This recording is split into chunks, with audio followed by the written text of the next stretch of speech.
அனைவருக்கும் வணக்கம். என்னோட பேர் வைஷாலி. நான் கன்னியாகுமரி டிஸ்ட்ரிக்ட்லேருந்து வர்றேன். ஃபர்ஸ்ட் ஆஃப் ஆல் வித்வா டீமுக்கு ரொம்ப பெரிய தேங்க்ஸ் சொல்லணும். ஏன்னா வெற்றியாளர்களுக்கு வெறும் ஒரு ப்ரைஸ் டிஸ்ட்ரிபியூஷன் சின்னதாக ஒரு ஃபங்க்ஷன் அப்படிங்கிறது மாதிரி இல்லாமல் எல்லா வின்னர்ஸ் மட்டும் இல்லாமல் எல்லா பார்ட்டிசிபெண்ட்ஸையும் கூப்பிட்டு இப்படி ஒரு ஈவெண்ட் நடத்துறது ரொம்ப பெரிய விஷயம். அது எல்லாரையும் மீட் பண்ணுறது, அதுக்கப்புறம் இந்த நம்ம இன்ஸ்பிரேஷ்னலாக இருக்கிற நம்ம கருப்பழனியப்பன் சார் மாதிரி இன்ஸ்பிரேஷ்னல் பர்சன்ஸ் எல்லாம் சீஃப் கெஸ்ட்டாக கூப்பிட்டு அவங்களோட இன்ட்ராக்ட் பண்ணுற சிச்சுவேஷன்லாம் ஏற்படுத்துறது ரொம்பவே பெரிய விஷயம். அது எனக்கு ரொம்ப இதில் பெருசாக தெரிகிற விஷயம் அதாக தான் இருக்குது. ஏன்னா இதுக்கு முன்னாடி ஒரு காம்படிஷன், கரண்ட் அஃபேர்ஸ் காம்படிஷனில் நான் வின் பண்ணியிருந்தேன். அப்போது சைலேந்திர பாபு ஐபிஎஸ் அவர்கள் வந்து சீஃப் கெஸ்ட்டாக வந்திருந்தாங்க. அவங்க கூட எனக்கு இன்ட்ராக்ட் பண்ணுற ஒரு பெரிய சிச்சுவேஷன் கிடச்சிது. இது வேறு எந்த விதத்துலேயும் நமக்கு கிடைக்காது. இந்த ஒரு பிளாட்ஃபார்மை ஏற்படுத்தி தந்த வித்வாக்கு ரொம்பவே தேங்க்ஸ். அதுக்கப்புறம் இந்த 50 days சேலஞ்ச் பற்றி சொல்லணுன்னா, அது எல்லோரும் சொன்ன மாதிரி இது ஒரு பெரிய ஜேர்னி மாதிரி தான் எனக்கு இருந்துச்சு. ஃபஸ்ட்டு ஸ்டார்டிங்கில் டைமிங் ரொம்ப கஷ்டமாக இருந்த மாதிரி இருந்துச்சு. ரொம்ப டென்ஷனாக இருக்கும், என்ன இப்படி டைம் கொடுத்துருக்காங்க அப்படிங்கிறது மாதிரி இருந்துச்சு. ஆனால் போக போக 50 days முடிகிற நேரத்தில் அது வந்து டென்ஷனே இல்லை, எக்ஸாம் டென்ஷனே இல்லாத மாதிரி எனக்கு ஒரு கேம் மாதிரி தான் ஃபீல் ஆச்சு. 30 question முடிஞ்சோடனே இவ்வளோதான் நான் முடிஞ்சிருச்சா அப்படிங்கிற மாதிரி தான் எனக்கு ஃபீல் ஆச்சு. அடுத்தது ஒரு கொஷின் வந்தால் நல்லா இருக்குமே அந்த மாதிரி தான் எனக்கு இருந்துச்சு. அதுக்கப்புறம் ஒவ்வொரு எக்ஸாம் முடிஞ்ச பிறகும் டியர் வாரியர்ஸ்னு சொல்லிட்டு ஒரு மெசேஜ் வரும். அது பார்க்குறதே எனக்கு அவ்வளோ ஒரு சந்தோஷமாக இருக்கும். டியர் வாரியர்ஸ்ன்னு சொல்லும்போது அது நமக்கு அவ்வளோ ஒரு சந்தோஷமாக இருக்குது. எல்லாருமே நீங்கள் அதை ஃபீல் பண்ணியிருப்பீங்க.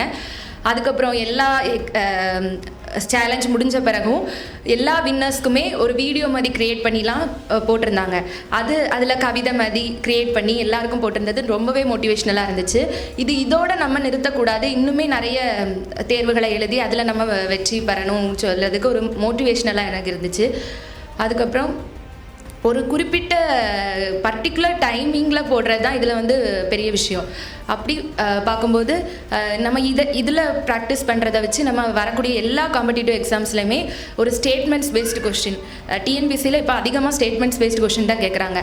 அதையும் எப்படிலாம் டிஎன்பிசி கேட்பாங்களோ அதை இவங்க ப்ரெடிக்ட் பண்ணி அதே மாதிரி கொஸ்டின் செட் பண்ணுறாங்க. அதே கொஸ்டின்ஸை நம்ம இங்கே ப்ராக்டிஸ் பண்ணும்போது அங்கே நமக்கு ஒரு மேட்டராகவே இருக்காது. ஸ்டேட்மெண்ட்ஸ் கொஸ்டினையும் ஃபாஸ்ட்டாக ரீட் பண்ணி நமக்கு போடுறது மாதிரி இருக்கும். அப்புறம் வீட்டில் காலையில் 6 o'clock எந்திக்கிற பழக்கம் கண்டிப்பாக எல்லாருக்குமே வந்திருக்கும்.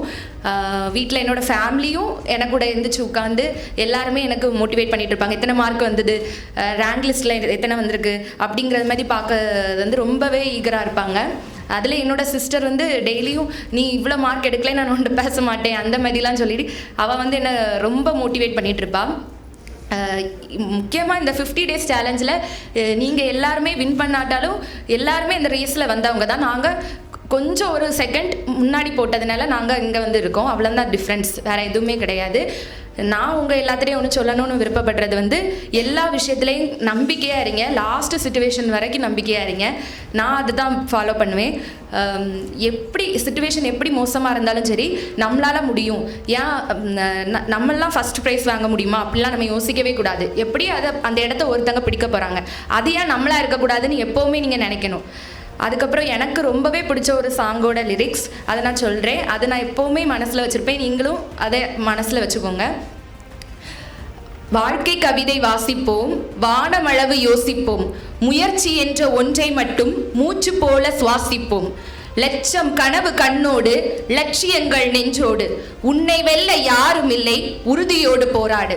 இந்த வரி எனக்கு ரொம்ப பிடிச்சிருக்கு, உங்களுக்கும் பிடிச்சிருக்கும். இதை வந்து எப்போவுமே நீங்கள் எப்போல்லாம் டவுன் ஆகுறீங்களோ இதை ஒரு டைம் நினச்சி பாருங்கள், கண்டிப்பாக நீங்கள் டவுன் ஆக மாட்டீங்க. நீங்கள் எல்லாருமே வாழ்க்கையில் வெற்றி பெறதுக்கு என்னோட வாழ்த்துக்களை தெரிவிச்சுக்கிறேன். நன்றி.